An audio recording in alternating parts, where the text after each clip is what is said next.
جو ہو رہا ہے وہ تو ہمیں معلوم ہے، ایک دھینگا بستی کی ایک افراتفری کی کیفیت ہے،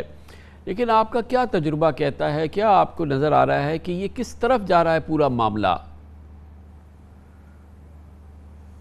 دیکھیں کامران صاحب، ایک غیر یقینی کی سی کیفیت ہے جو پچھلے 36 گھنٹوں سے طاری ہے۔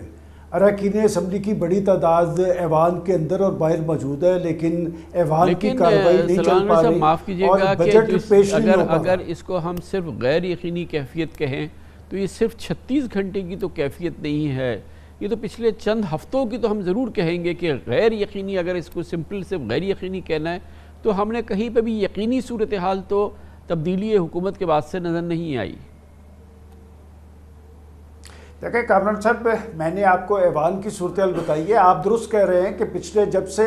وزارت اعلیٰ کا انتخاب ہوا ہے اور پنجاب اسمبلی کے اندر وزارت اعلیٰ کے انتخاب کے دوران جو ایک ٹکراؤ کی اور تناؤ کی کیفیت تھی وہ ابھی تک نظر آ رہی ہے۔ وہ پنجاب کی صورتحال پر اس کے اثرات واضح ہیں اور ایک ٹینشن کا ماحول ہے، اور وزارت اعلیٰ کے انتخاب میں یہ وزارت اعلیٰ کا انتخاب عدالت عالیہ کے حکم کے مطابق ہوا تھا اور ابھی تک وہ ٹینشن برقرار ہے جو اب بجٹ اجلاس میں ظاہر ہو رہی ہے۔ اور اس میں بنیادی بات یہ ہے، دیکھیں اگر کامران خان صاحب اسپیکر خود وزارت اعلیٰ کے امیدوار نہ ہوتے تو یہ صورتحال طاری نہ ہوتی۔ دیکھیں چودھری پرویز الہی صاحب کی پنجاب کی سیاست میں اپنا ایک رول ہے، وہ وزیر اعلیٰ بھی رہے ہیں، طویل عرصے سے وہ اسپیکر بھی ہیں اور ان کا اراکین اسمبلی سے بھی ان کے روابط ہیں، لیکن وہ چونکہ فریق بن گئے ہیں جس کی وجہ سے یہ ساری کیفیت طاری ہے۔ اور اس وقت تک بھی یہ نہیں کہا جا سکتا واضح طور پہ کہ بجٹ آج ہی پیش ہوگا اور اس کے بعد بجٹ کو پاس کرنے کا بھی ایک طریقہ کار ہے، لہٰذا یہ کیفیت اسی طرح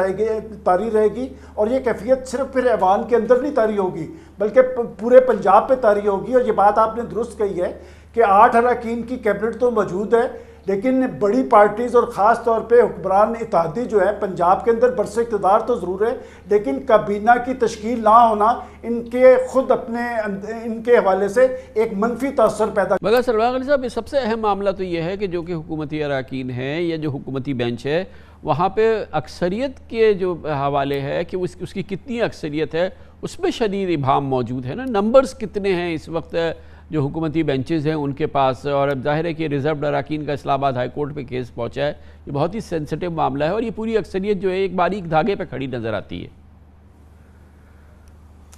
دیکھیں کامران صاحب، جہاں تک آپ نے اکثریت کی بات کی ہے،